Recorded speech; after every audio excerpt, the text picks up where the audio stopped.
Welcome to the Catholic Table Talk podcast. This is where everything Catholic is on the table. New episodes Thursdays at 9 a.m. Eastern on most podcast platforms. Here's your host, William Sauber. Thank you again, everyone, for joining us today for another episode here at Catholic Table Talk podcast. Thank you for your continued support of the show. Thank you to all of our partners of the show. Hey, real quick, make sure you support Noah Williams Wine. Noah Williams Wine. It's partners with us, and thank you to them, our based company, and make sure you go support them, and they support us. So make sure you go support them. Thank you, Dr. George, again as well. So check them out. Check out all of our partners on our partners tab on our website, Catholic-Table-Talk.com. And hey, just make sure you like, comment, subscribe, and leave a review, no matter where you are listening, because that really does help us, get more views and stuff that way too. Now we're gonna kind of return to what I did a couple shows back, is that just kind of reflection. And I did this last year too, with reflection of notes I took during Lent, Exodus, that type of stuff, and just kind of what really stood out to me, and maybe something, because during that 90 days or maybe 40 plus days, right? You want to do more. Maybe you give up. You give up stuff. Maybe you give up stuff, and maybe you do more stuff. Well, I know it's really hard because you got all these media companies. I mean, now good Catholic media companies, but they're media like Section, Hallow, Exodus. What else am I missing? So they got I guess Divine Office, So you got all these Catholic media companies reaching out saying, hey, we're doing this for Lenten, we're doing that for Lenten, we're doing this for Advent, we're doing that for Advent, and we're kind of doing this the whole year through. But especially during Advent and Lent, they have, reflections. The hard thing is, which one do you choose? And maybe you choose one, you miss out on the other ones, even though they do kind of record them, so you could go back and listen to them if you have that, app. So some of them I've taken from, like I said, Exodus, what I've heard on other programming, Catholic radio, stuff like that. So again, bear with me. Some of the stuff I do not get to in this show because I only have so much time to actually kind of, talk about it, or read it, and then briefly maybe talk a little bit about it. So some of them might be in the show notes down below, so check them out as well. All right, so we'll go through this as good as we can here once I get the article pulled up. I just lost it here. So again, and we kind of left off with, again, just kind of getting to know about the faith and just how, how Scripture and how the Mass intertwine. So that's more of that. So now bear with me. Let's get back on track, but let's start. So, 23rd president, our 23rd president, the 23rd president of the United States of America is a man named Warren G. Harding. And it's like, I'm probably one of those guys like, oh, I don't really know who our 23rd president or 18th president. You almost gotta look it up, right? He was president. He was 29th. It said, that's right. It was actually on the reflection. It wasn't what I didn't type. I didn't mess it up. It was on the reflection. So it actually says that on my monitor. Harding president from 1921 to 1923, and apparently Harding was a decent human being. But at the same time, in the years since he was president, he has been constantly on a list of worst presidents that we've ever had in America, which in this year, 2026, is our 250th year. Maybe that's what you're doing. You're studying some presidents and seeing who was really good presidents and who were some not so great presidents. And apparently, Warren G. Harding even thought this about himself. There's a quote that he said about himself. He said, "I am not fit for this office and never should have been here." So how did Warren G. Harding get elected? If he wasn't fit for the office, he wasn't complete, he wasn't ready for the office. And even he said it. How did he if he wasn't fit for the office? Malcolm Gladwell wrote a book about the well. He wrote a book a number of years ago called Bleak, and in it he tells the story, and this is his perspective. His perspective was that how did Warren G. Harding get elected? How did he become the 29th president of the United States? And Malcolm Gladwell maintains that just people looked at him. That's how he got elected. That's kind of what you want in every election, right? Is you kind of want the middle of the road and just people, the kind of common sense people who maybe don't follow the news that much, right? That he would walk into a room and he was a tall man, he was handsome, he had broad shoulders, maybe a ladies' man, right? He had this deep voice. He had this very deep, this presence about him, and people saw that people saw. Harding was how people looked at him, and he looked exactly like what people thought a president should look like. Even if he said himself, "I am not competent, I'm not qualified for this," but he looked as he was. Here's the question: what are we as Catholics looking for? Like when we look around the world, what are we looking for? In the gospel, the blind man and the people looking at him, and the Pharisees said, "Well, looks like a sinner. That's why he's in this situation. He looks like a sinner. He looks like a man who must have done something wrong because he's blind." In 1 Samuel, you have Samuel come to Jesse's family, looks at his sons, and he sees Ebla, right? His oldest son. And he's like, okay. He looks like the person who, kind of like Warren G. Harding, he looks like a leader. He looks fit for office. He looks like the guy we should have him lead just because he looks, judging the book by his cover, he is fabulous. It looks like a king.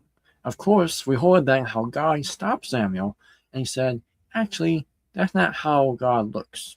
He says, man sees the appearance, but the Lord looks into the heart. The reality is this, that in every life is a story. So every person is an author of his or her story. The question we have is, who will you become at the end of the story? Who will you become at the end of your life? So we looked at every story. So we look at every story as a title, that we know that every story has a beginning.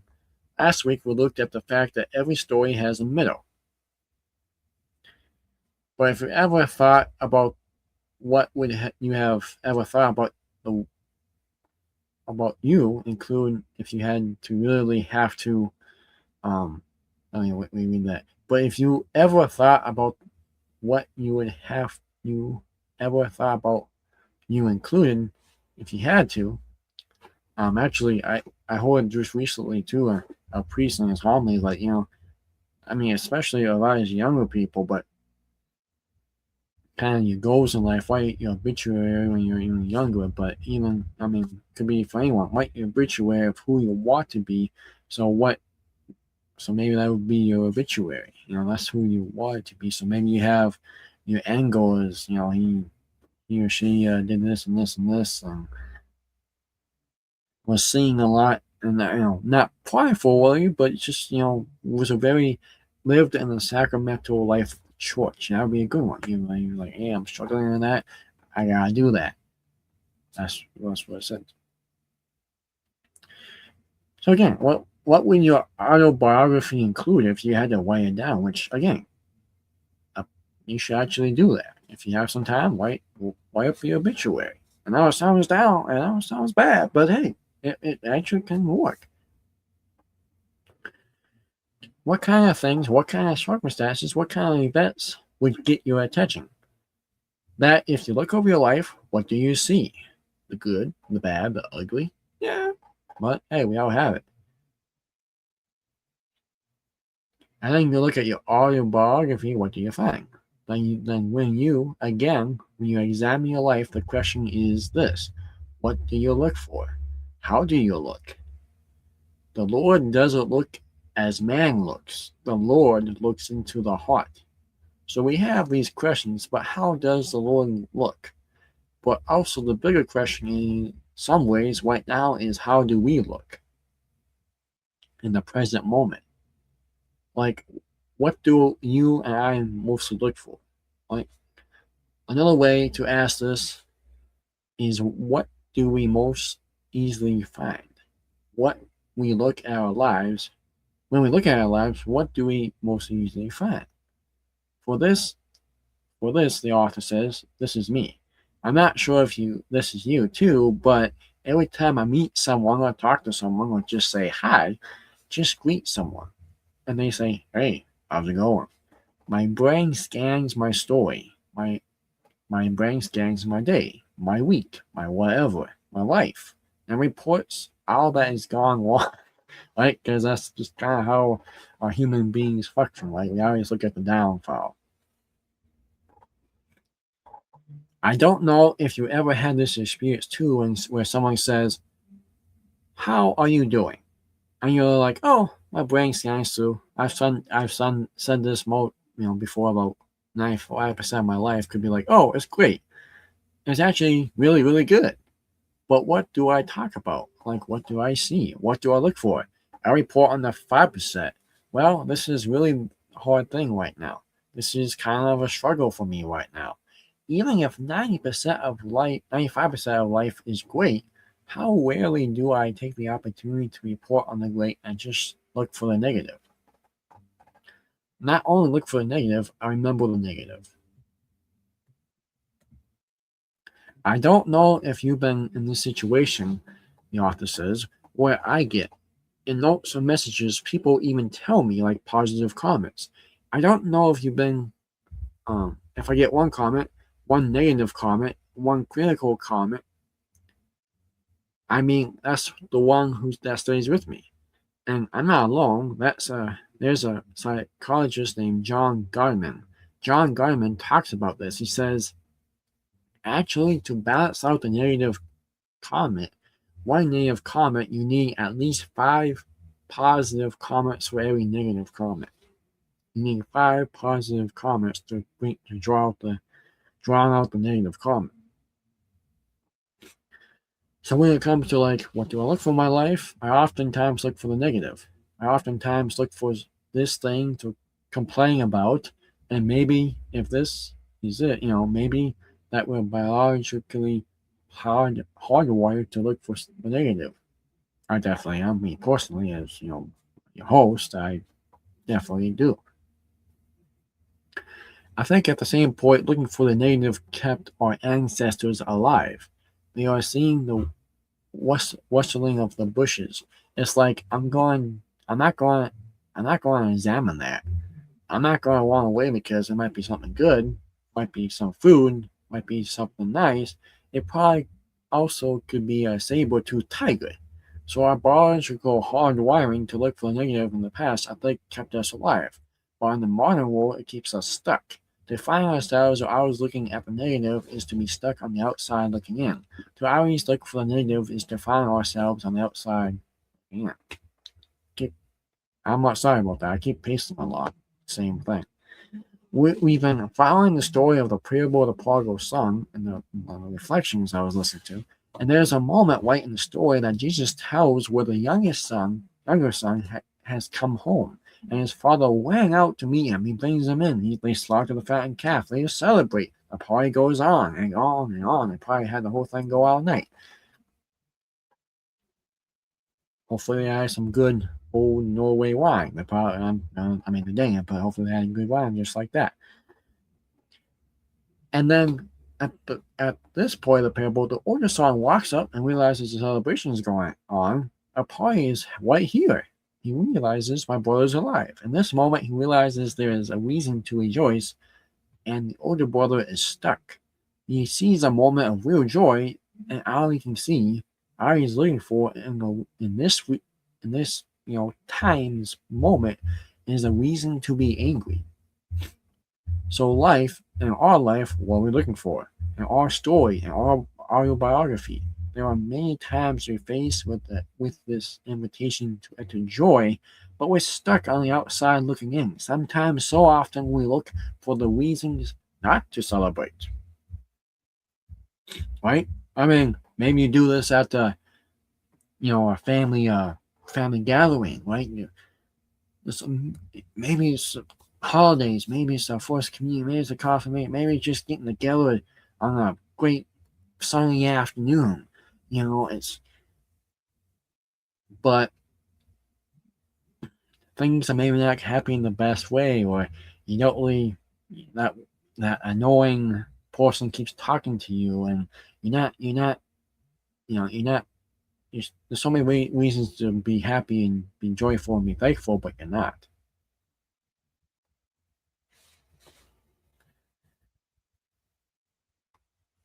Maybe there's something good going on, but here's all the bad things going on. When we're faced with an invitation into joy, we find ourselves looking for all the reasons to be angry, just like the older son, all of the reasons not to love someone back. And the older son, in this moment, he's on the outside looking in. This is an incredible description of his incredible image of what hell is. In this moment, the older son invited into joy but refusing to enter into joy. This is a description of what he's choosing, hell. Not saying he's singing, but if heaven is love, if heaven is rejoicing and joy, I refuse to enter love, I refuse to enter to rejoicing. If I refuse to only look for the things that make me angry, for the reasons not to celebrate, the reasons not to love, I'm choosing hell. During,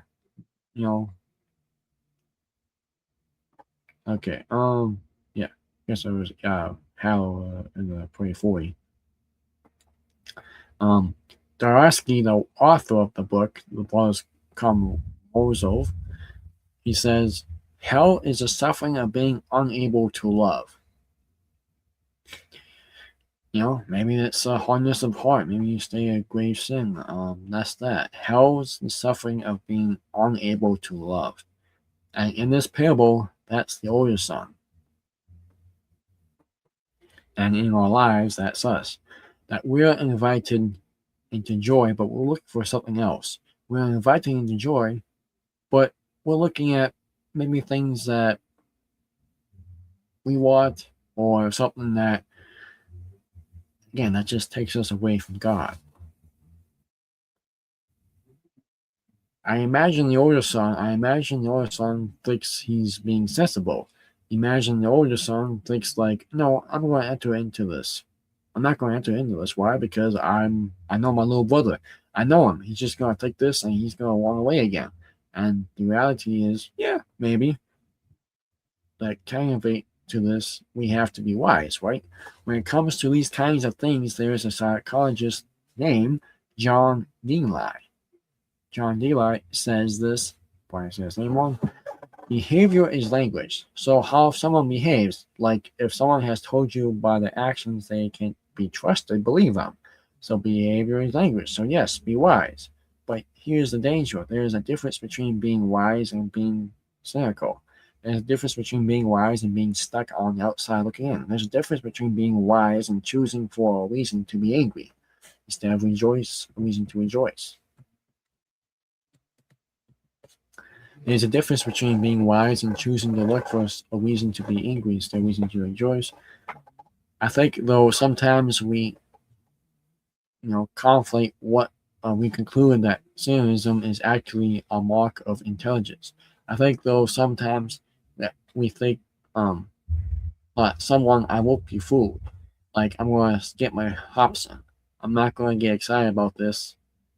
I'm going to stay back because, listen, my eyes are open. Again, I think that cynicism is a mark of intelligence because, no, I see the game. I see the trick.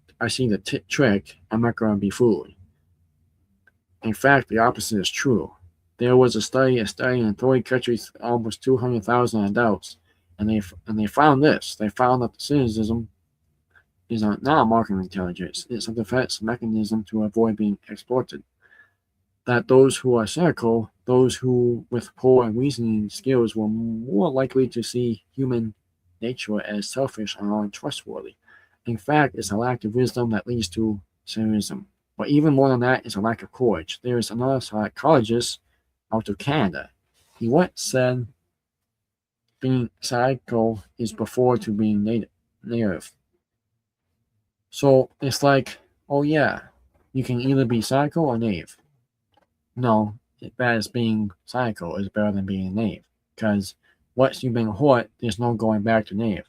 Once you've been betrayed, you're not going back to naive, but also there's no point in staying at cynical. It requires a degree of courage to get past cynical to do something better. Why? Because it takes no effort to be cynical. It takes no courage whatever some to be cynical. Because what is cynicism? Cynicism is pessimism plus sculpture. Sculpture. Yes. And that if there is any word that might defile the older son, the word is suspicion. He comes and hears a party, he suspects what's going on. We've all been there. We've all been in this place where we come upon a situation, person, anything, and we tell ourselves a story. The story is, okay, this is what someone thinks of me.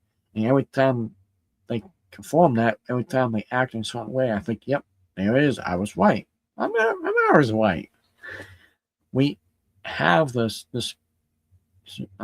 suspicion of like how hard something's going to be, or even this event I'm going to go to is going to be miserable, or that person, that roommate I have, they're going to leave a mess again because they always leave a mess. Always. They never do the dishes. Suspicion. We tell ourselves a story, and then we look for proof. Almost getting down to the art career. It's one of the reasons why C.S. Lewis once said, suspicion often finds what it suspects. Another way is to say, you find what you look for. They're going to fail again. Yep. See, there is suspicion often finds what it suspects. And here's the reality of in our lives. When we find what we look for, there's a comedian named Theo Vaughn. Theo Vaughn has a podcast, and relatively recently he had a man named Tony Robbins on his podcast. I like both of these guys, the author says. Thought Vaughn is super funny. Robbins, is a chair master guy. At one point, Robbins walked Vaughn through this exercise. He said, okay, Theo, I want you to look around your room. This is your studio. He said, look for red. To look for all the red things. He said, now close your eyes. Name all the blue things. And there's kind of this kind of trick. Theo said, oh, I can't think of any. He's like, yeah, because why? Because this room has a bunch of blue things, but you're looking for red, so you can't see the things that were blue.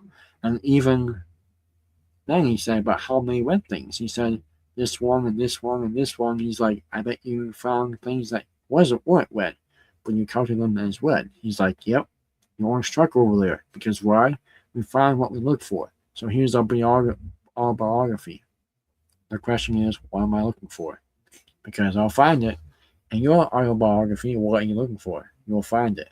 Am I looking for a reason to be miserable? Am I looking for a reason to be angry? Am I looking for a reason to be suspicious? I'll find it. Or am I looking like the Father in heaven looks? Because this is what we remember. This is the whole point. Man sees the outward appearance, but the Lord looks into the heart. Now, I know a lot of people said, oh, I'm not trying to beat myself down, but it's true. A lot of people are like, oh, Billy's such a great Catholic guy, this and that, and, blah, blah, blah. I always in church, I'm an athlete. And I know another guy who said almost the same thing. He's like, yeah, but I'm still a singer. Like, I still know my weakness, and I'm still a very bad singer. I still have my vices and my habitual sins and all of that. I'm trying to muster through, right? So, yeah. God looks in the inside, Mavericks on the outside. How does the father look in this parable? What we see in the father looks for hope. I mean, the fact of the matter is, he is a younger son. He's been gone for, who knows how long, and the father is at the fullest outskirts of his property, scanning the horizon for the return of his son. That kind of hope takes courage, and the father looks for joy.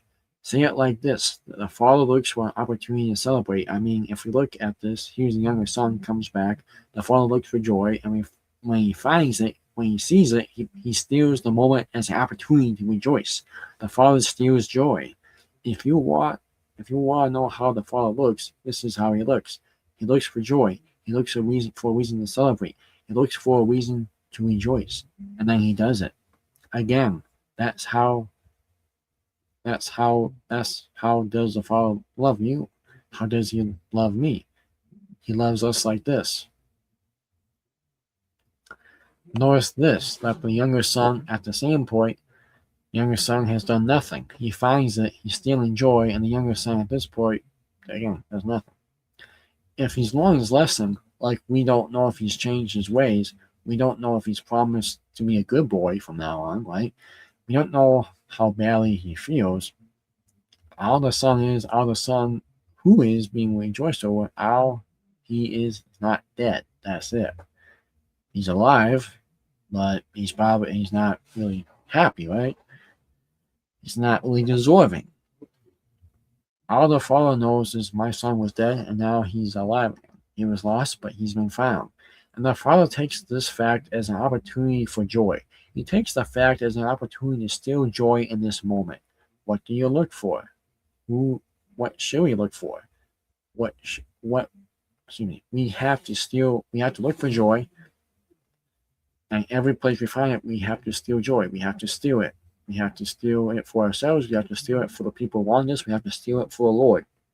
We have to steal it because our story is actually meant to be a story where we look for joy and then steal joy at every opportunity we have. And the reality, of course, is that we could lose. We could get our hopes up. We could try to find joy in a place. We could look for joy, but we could not find it. We could find joy and celebrate it, rejoice over it, steal it, and lose it again. But that's why we're called to be, right? Because ultimately, in this whole parable of the prodigal son, we're not called to stay as the younger son who gets welcomed back. We're called to stay as the older son who's invited in. We're actually called to be the father. This is who you will become at the end. Is this who you become at the end of your story? We're called to become the father, the younger son who, yes, he came home and was celebrated. He has to become the one who must welcome and celebrate others. The older son who's angry has this resentment, but he was pursued. He was invited into joy. He has to become the one who can face the anger and the resentment of other people and invite them into joy. The story does not end with us being the one rejoiced over. It ends with us being the kind of people we can look like the Father and steal joy when we find it.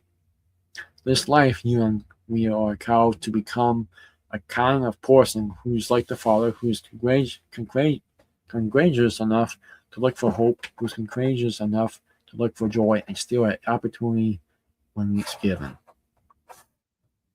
So again, a little long but well said, and yeah, I mean, steal joy whenever we find it because it's gonna be there. That is for sure. So we'll take a little quick break again. We'll be back in just a moment.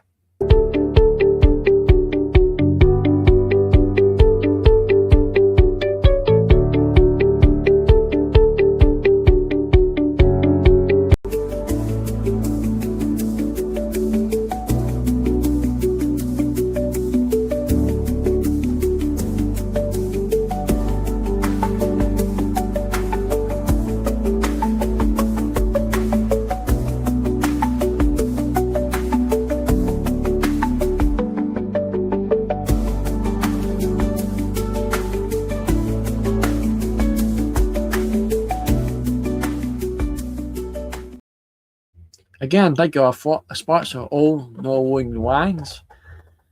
Make sure you check them out on our website and get some good wine for you and your family. Please drink responsibly. Alright, so check out the other show notes down in the notes below. And we'll have part 3 of this too, because we got quite a few more notes actually. So we'll have part 3 of this coming up next week on the next show. So until then, stay safe, way, score assignments, and God willing, see you next week on Catholic. Thank you for listening to this week's episode of the Catholic Table Talk podcast, where everything Catholic is on the table. Don't forget to subscribe to Catholic Table Talk on your favorite podcast platform to get new episodes delivered directly to you every Thursday at 9 a.m. Eastern.